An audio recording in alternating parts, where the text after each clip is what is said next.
ravie de vous retrouver sur Monaco Info. Voici les titres qui seront développés dans votre édition.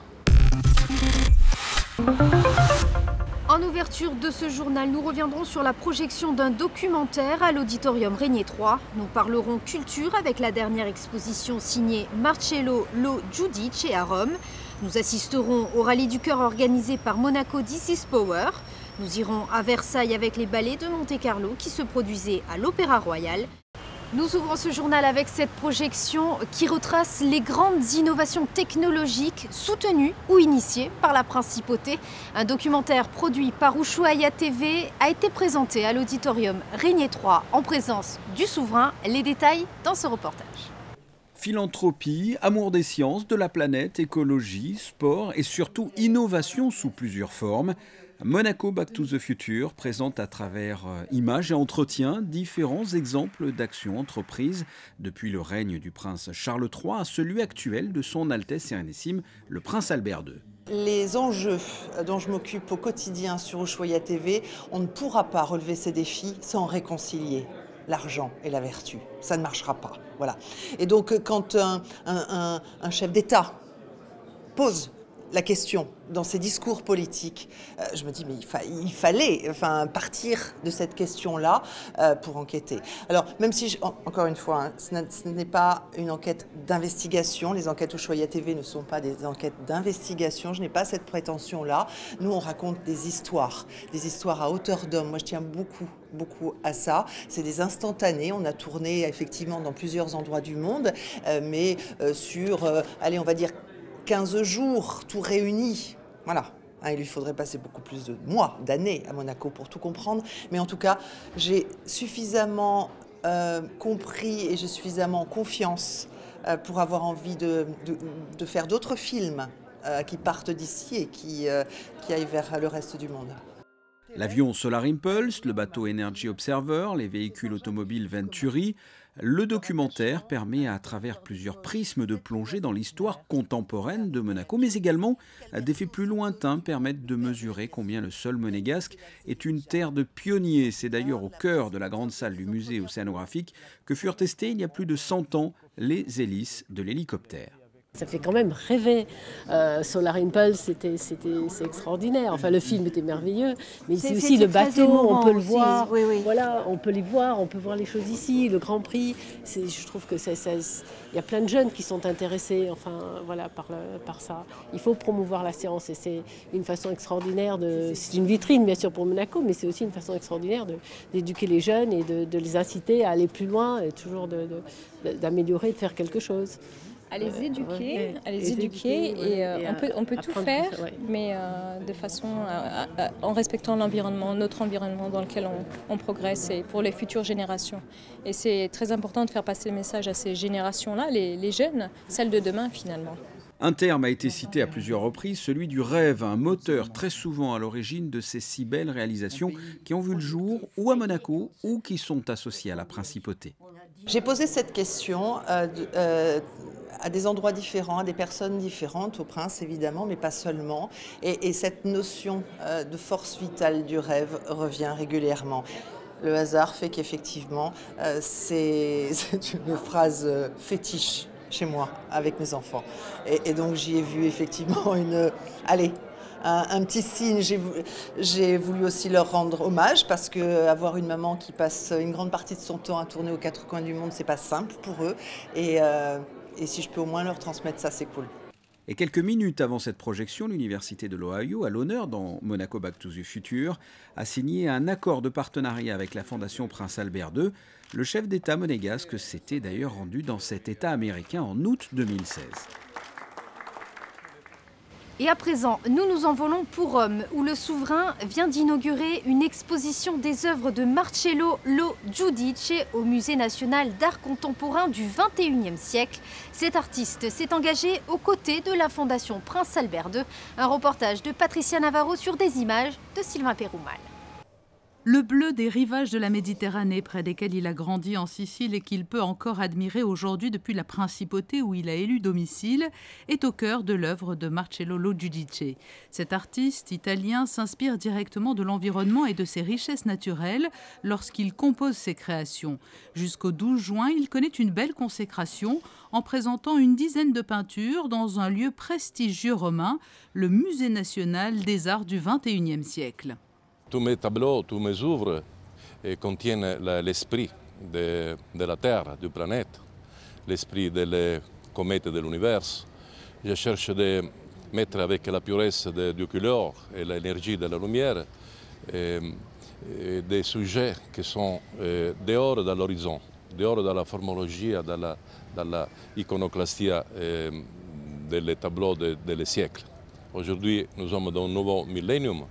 Et comme artiste contemporain, je cherche de penser à le futur. Et le futur de l'humanité est projeté dans les grands espaces mystérieux de l'univers et des planètes près de la Terre. Le prince Albert II a tenu à être présent au vernissage de l'exposition romaine de Marcello Lo Giudice.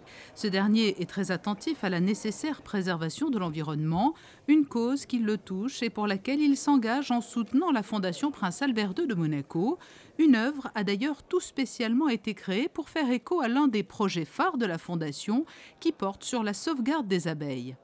Ça résulte d'ailleurs d'une conversation qu'on a dû avoir avec lui il y a un peu plus d'1 an où on parlait, et le prince était là, des problématiques des abeilles, des risques qui pesaient sur ces populations d'abeilles, des conséquences que ça avait bien entendu pour toute la chaîne biologique, et pour la reproduction. Et donc on disait qu'on soutenait un certain nombre de programmes, notamment un observatoire d'apidologie important qui se situe dans la chaîne de la Sainte-Baume en Provence. Et Marcello, qui a été très sensibilisé aux explications qu'on donnait sur le rôle des abeilles dans la pollinisation, a dit « mais je veux faire une œuvre et je voudrais l'offrir après au prince pour sa fondation ». Cette œuvre sera bientôt exposée dans le Var à la Sainte-Baume en juin où un projet d'apidologie est développé. Elle pourrait ensuite être vendue aux enchères pour permettre ainsi une collecte de fonds destinée à soutenir les actions de la FPA2. Retour en principauté avec le rallye du cœur organisé par Monaco This is Power. Des bolides ont foulé l'asphalte le temps d'une journée et ce, pour la bonne cause. Le récit de Christina Thomel.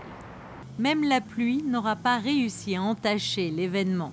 Venus nombreux pour conduire ou tout simplement monter à bord d'un véhicule d'exception, les participants du Rallye du Cœur ont pu effectuer tout au long de la journée de samedi des tours du légendaire circuit de Formule 1 de Monte-Carlo. Des modèles de collection de 2 à 4 places mis à disposition pour profiter en couple, entre amis ou en famille de moments de détente et de plaisir pour soutenir les personnes souffrant de handicap mental et d'autisme. Monaco This is Power est une association qui va fêter ses 10 ans le 15 juin prochain. Et durant ces 10 années, nous avons construit un certain nombre de projets. Le premier étant celui que nous avons ouvert en 2008, c'est le centre aéré qui est sur Monaco et dans lequel on accueille une vingtaine de jeunes très régulièrement, les mercredis, samedis et pendant les vacances scolaires. Et puis la Maison d'Amélie qui a un grand succès. Et la Maison d'Amélie qui va fêter ses 4 ans cette année, en juillet 2017. Et qui va faire des petits puisqu'on est en train de travailler sur la construction d'une deuxième maison sur le même site. Cette année c'est un petit peu particulier parce que l'année dernière le circuit était coupé et on a pu faire avec une voiture donc ancienne de collection avec les enfants le tour du circuit complet du Grand Prix de Formule 1. C'est important parce que ça permet d'abord de faire connaître l'association Monaco This is Power et puis ça nous permet également de récolter des fonds pour l'association puisque le tour en voiture est de 70 € avec son pilote et 50 € si on prend un chauffeur. Prendre le volant d'une légende comme la Citroën DS Cabriolet Chaperon, la favorite du général de Gaulle, ou la Mercedes 190 SL de la Princesse Grace, conduire la Porsche de James Dean ou monter à bord de l'une des célèbres voitures de Tony Curtis et Roger Moore dans Amicalement Vôtre, voilà ce que proposait cette édition 2017 du Rallye du Cœur. Un événement qui permettra d'apporter une fois encore un peu de réconfort et d'espoir aux familles au travers des différentes actions menées tout au long de l'année par l'association Monaco Disease Power. Et avant de refermer cette édition, parlons culture avec les ballets de Monte-Carlo qui se produisaient dans l'un des plus beaux théâtres du monde, l'Opéra Royal du Château de Versailles. José Sacré vous en dit plus. Parmi les très nombreuses tournées qu'effectue la compagnie des ballets de Monte-Carlo à travers le monde, il est en lieu que tous les membres de la compagnie ne sont pas près d'oublier le Château de Versailles et plus précisément l'Opéra Royal du Château de Versailles. Les 11 et 12 mai 2017, ils y ont présenté Cendrillon, musique de Prokofiev, chorégraphie de Jean-Christophe Maillot. Il y a quelques compagnies comme ça qui marquent une trace forte dans les programmations, notamment dans des lieux aussi magnifiques que ceux que nous avons à Versailles. Et quand en effet les ballets de Monte-Carlo sont venus présenter Roméo et Juliette en extérieur, il y avait là, malgré une météo pas toujours clémente et quelquefois même difficile, un enjeu bien relevé. Voilà. Et je crois que c'est important que Versailles puisse présenter les grandes compagnies françaises dans le cadre de la danse, les grands interprètes dans le cadre de l'opéra ou de la musique classique. Il y a un ensemble comme ça au niveau de l'excellence dans lequel les ballets de Monte-Carlo s'inscrivent au premier plan.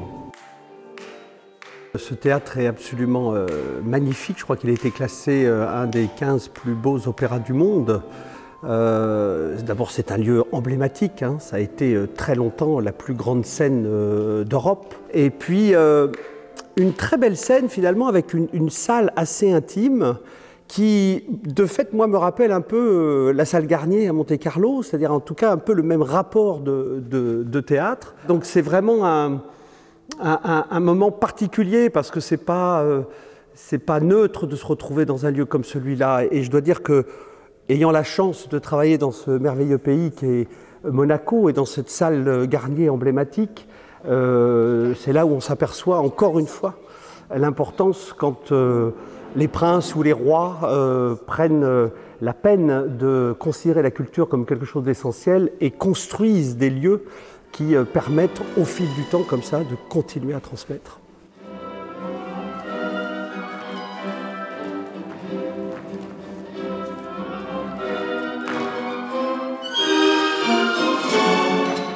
Monsieur Patrice Cellario, ministre de l'Intérieur, grand amateur de ballet, a assisté pour la première fois à un spectacle de la compagnie des ballets de Monte-Carlo à l'extérieur de la principauté. Sa réaction à l'issue de la première représentation.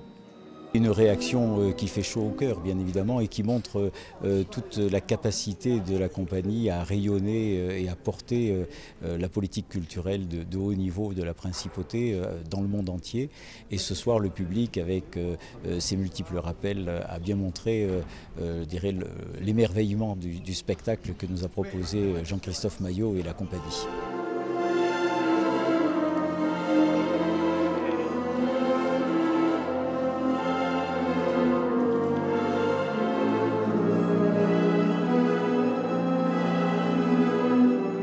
Au milieu d'une distribution parfaite, deux artistes ont particulièrement attiré tous les regards, Alessandra Tognoloni et Francesco Mariottini, qui pour la première fois ont interprété les rôles de Cendrillon et du Prince. Ils ont eu le privilège de faire leur début dans ces rôles devant la présidente de la compagnie des ballets de Monte-Carlo, Son Altesse Royale la Princesse de Hanovre, qui a honoré de sa présence une représentation de Cendrillon à l'Opéra Royal du Château de Versailles. Comment avez-vous trouvé la représentation de ce soir ?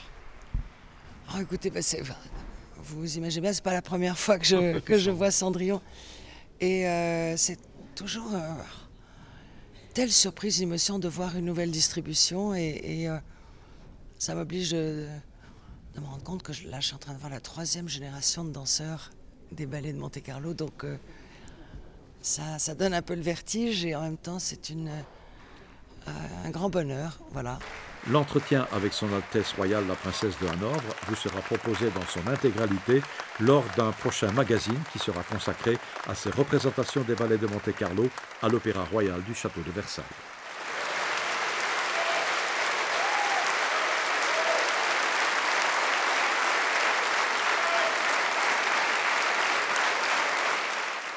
Et dans le reste de votre actualité monégasque, en bref, À l'occasion de l'exposition Borderline de Philippe Pasqua, un dîner de gala était organisé dans la salle de conférence du musée océanographique. Transformé le temps d'une soirée en atelier de l'artiste, le souverain accompagné d'environ 160 convives était au rendez-vous, vous le voyez sur ces images. Et pour terminer, voici les prévisions météo pour ces prochains jours. Mardi, du soleil au programme avec des températures qui iront de 17 à 24 degrés. Mercredi, un ciel dégagé avec un mercure qui oscillera de 17 à 24 degrés. Jeudi, pas de changement notable avec un thermomètre allant de 18 à 23 degrés.